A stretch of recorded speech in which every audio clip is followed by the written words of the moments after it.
El día de ayer concluyó el registro para poder participar en la encuesta que estará definiendo a quien encabece la candidatura a la presidencia de México el año que entra por el Frente Amplio por México. Pero ¿qué tan confiable es este proceso? Es el tema que pongo sobre la mesa. Saludo con mucho gusto a nuestro director editorial Raúl Frías Lucio. Ya de regreso, mi compañero analista de Mega Noticias, Víctor Hugo Hernández. Caballeros, ¿qué tan confiable es ese proceso? Muy buenas tardes, buen inicio de semana. Eduardo, ¿cómo estás? Muy buenas tardes. Víctor, ¿cómo estás? Bienvenido de nueva cuenta aquí al tema sobre la mesa. Se está poniendo interesante, ¿eh? Se está poniendo muy interesante porque, como bien decía Eduardo, hay que recordar que dentro del Frente Amplio por México, es decir, de la oposición, sí están llevándose en este momento foros. Los foros que van a concluir esta semana, martes en León, jueves en Guadalajara y posteriormente en Mérida. Y con eso, bueno, digamos, termina esta etapa para elegir al coordinador, así se le está llamando para evitar problemas legales con el INE, se le está llamando coordinador del Frente Amplio por México. Hay 3 finalistas hasta este momento, Víctor. No sé si al rato Santiago Krill, como están pidiendo algunos panistas, vaya a declinar, pero por lo pronto, bueno, es Xóchitl Gálvez, desde luego, viene también Beatriz Paredes y luego también Santiago Krill, ¿sí? Más de 200 panistas le están pidiendo a Santiago Krill que decline a favor de Xóchitl Gálvez para que hay que recordar que ¿cómo se va a definir este coordinador? Con 2 elementos. Uno de ellos es la encuesta, una encuesta que se va a levantar, una encuesta de opinión, en donde, bueno, sin duda Xóchitl Gálvez puede de alguna forma ser la ganadora de acuerdo a cómo se van perfilando las cosas. Y el otro 50% va a ser la elección interna que se va a realizar el próximo 3 de septiembre, domingo, y que solamente van a poder participar los que se registraron hasta ayer. Ayer domingo fue el último día para registrarse y participar en la elección interna, es decir, los que van a ir a votar directamente a diversas casillas que se van a instalar en diferentes partes del país para poder votar por alguno de estos 3, Beatriz Paredes, Santiago o Xóchitl. Claro, si Santiago declina, serán solamente 2. Sí, Beatriz y Xóchitl. Pero aquí son las cosas precisamente interesantes de este proceso, Víctor. Por un lado, bueno, popularmente, sí, Xóchitl Gálvez se ha posicionado, como tú lo sabes, como digamos la cabeza de este Frente Amplio por México, sí.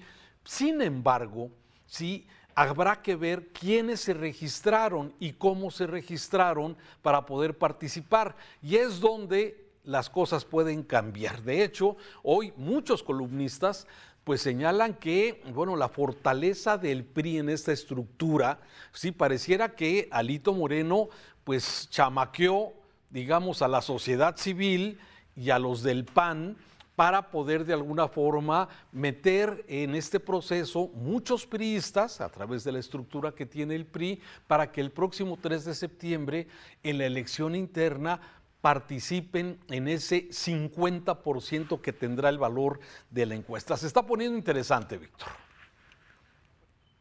Claro, y bien lo dices tú, Raúl, no, la suerte está echada, mas sin embargo la incertidumbre priva más que nunca en estos momentos en muchos sentidos.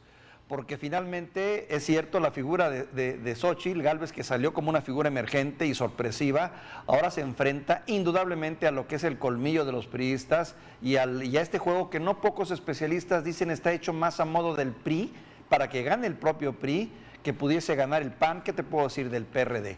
Porque pareciera ser que los números en ese sentido bien podrían colocar, o no pareciera ser, colocan a Beatriz Paredes como una candidata bastante seria, que vino subiendo de una manera muy interesante y sobre todo se acabó de posesionar luego de la renuncia del último Enrique de la Madrid. de Miguel de la Madrid, de este señor.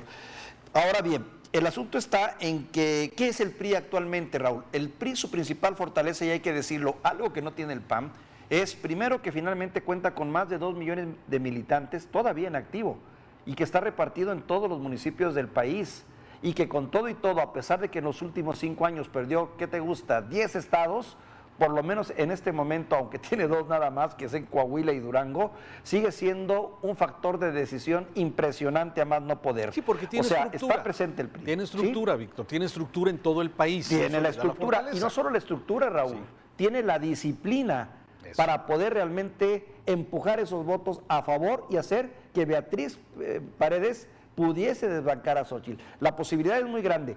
Y, sin embargo, esto es preocupante porque bien lo dijiste hace un momento, de acuerdo a las encuestas últimas que hubo y a los votos que se dieron, Xóchitl salió dominando dentro de lo que es la cuestión social, el ciudadano común promedio, el que quiere a ciertos candidatos, pero salió en desventaja cuando se trata del impulso de los partidos. Y eso no es un asunto menor, porque bien podría colocar al PRI con toda y los asegúnes en una posición de ventaja que desbarrancarían a Xóchitl. ¿Qué pasaría con el PRI? ¿Será el PRI aceptado con todo y su pasado, con todo y lo que ya sabemos que representa? Incluso la misma figura de Beatriz Paredes podrá convocar la voluntad de la ciudadanía para un cambio a la luz de lo que también ella representa, porque es una priista de viejo cuño, con muchas costumbres y formas de ver la vida del priismo antiguo, de lo que es y de lo que muchos queremos dejar atrás. Vaya que se ha puesto interesante el escenario. Sí, se está poniendo interesante por esto que estás comentando precisamente, ¿sí? A ver, me parece que hubo una falta de socialización de parte, digamos, del Frente Amplio por México y concretamente de quien apoya, que es básicamente la sociedad civil, a Xóchitl Gálvez. Me pareció que faltó socialización para que se informara que ayer domingo sí era el último día y que la gente se pudiera registrar. Sí, el tema es que no todos los que participaron en apoyo a las firmas, sí, a favor de Xóchitl Gálvez, no todos, de alguna forma, ese proceso no sirve para simplemente... Algo que muchos no sabíamos. Exactamente. Que para muchos resultó sorpresa, y te soy sincero, incluso para los que consideramos que estamos atentos a lo que ocurre, pues nos tomó por sorpresa eso. Claro, bueno, eso es exactamente lo que le da la ventaja hoy al PRI, y la pregunta es si esto, de alguna forma, en esta inclusión, en la creación de este frente, cuando fue planteado con organismos ciudadanos y lógicamente con los 3 partidos que tú ya mencionaste, PRI, PAN y PRD, pues para darle precisamente, porque es el único camino viable para tener un candidato a la presidencia de este país, es a través de los partidos políticos. Y entonces esto es exactamente lo que de alguna forma, por eso yo decía, si el PRI ha chamaqueado a la sociedad civil y al PAN, o de alguna forma, pues simplemente el mismo esquema de partidos que tú bien has señalado en este programa en muchas ocasiones, sigue siendo el predominante, aunque sabemos, y eso así lo ven muchos analistas políticos, que en una competencia, en un mano a mano, Xóchitl Gálvez podría ser mucho más competitiva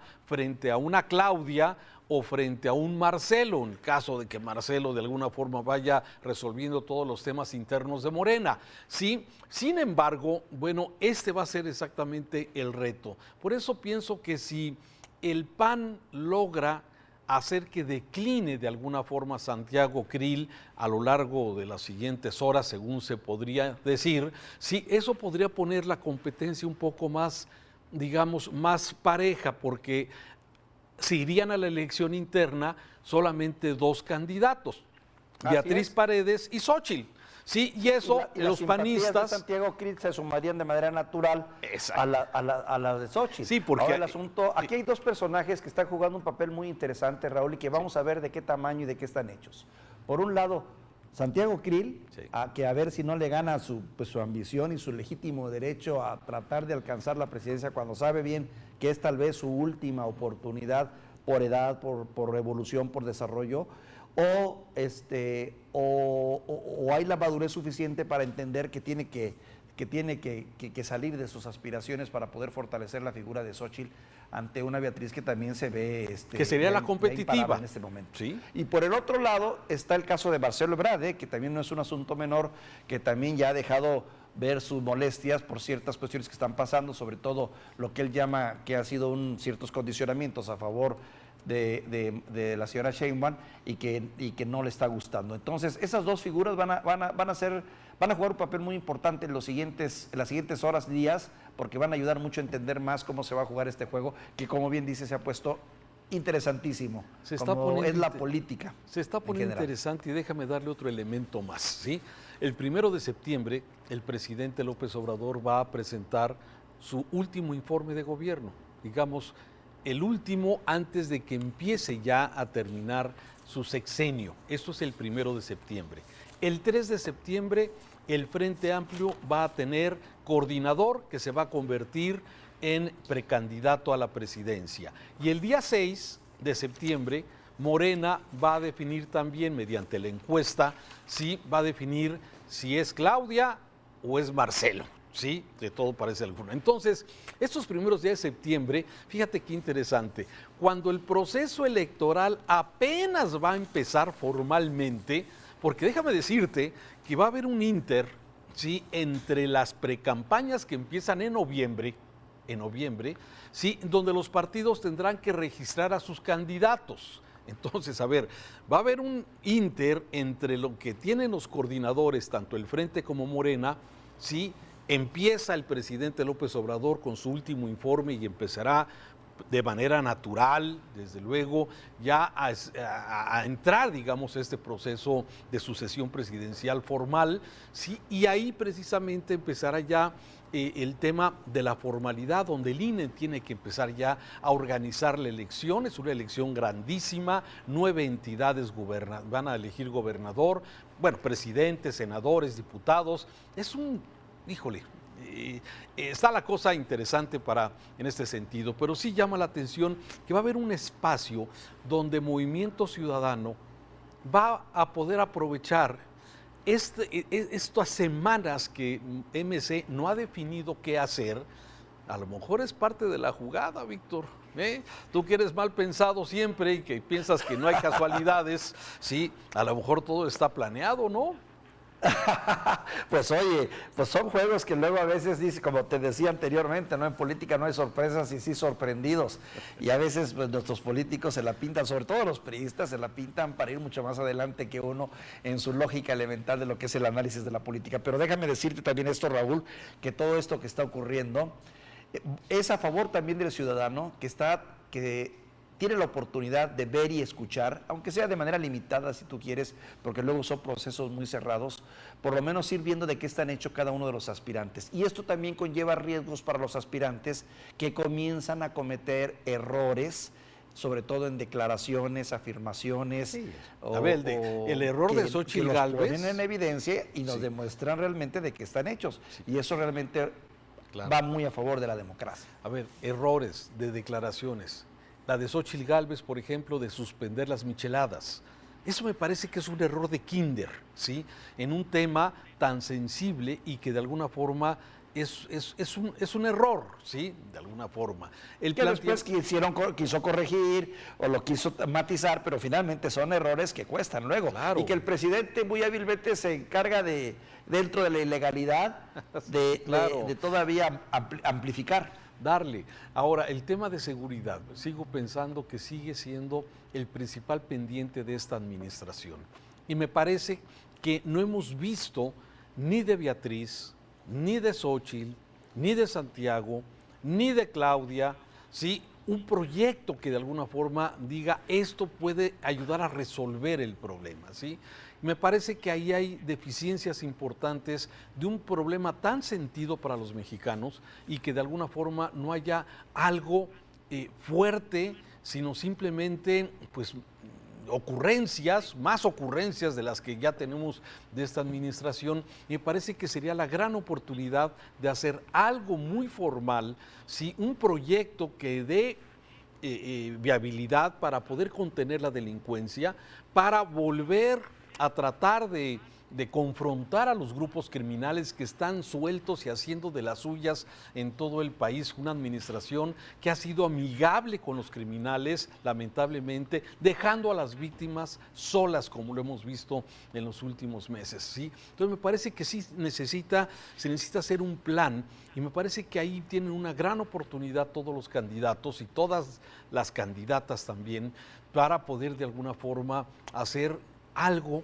que pueda de alguna forma presentar algo diferente. Y fíjate, en este país, y es lamentable que por las propias regulaciones y limitaciones impuestas por el INE, que ellos mismos, los mismos partidos políticos terminaron acentuando e imponiendo, no podamos escuchar a estas alturas planteamientos claros, planteamientos y propuestas. Por ejemplo, yo sigo todavía esperando que haya una definición de qué se va a hacer en materia de seguridad. Hay ciertas pinceladas por ahí que tratan disimuladamente de dejarte sentir y de hacerte ver, pero no es lo que uno quiere realmente escuchar. Yo quisiera saber los cómo, ¿no? Porque los deseos, pues sí, y las promesas también, pero de eso ya estamos cansados. Nos surge saber exactamente los cómo, y eso desgraciadamente todavía la mayor parte de los aspirantes están atados de manos para hacerlo. Interesante, Víctor, gracias. Te mando un abrazo, Raúl.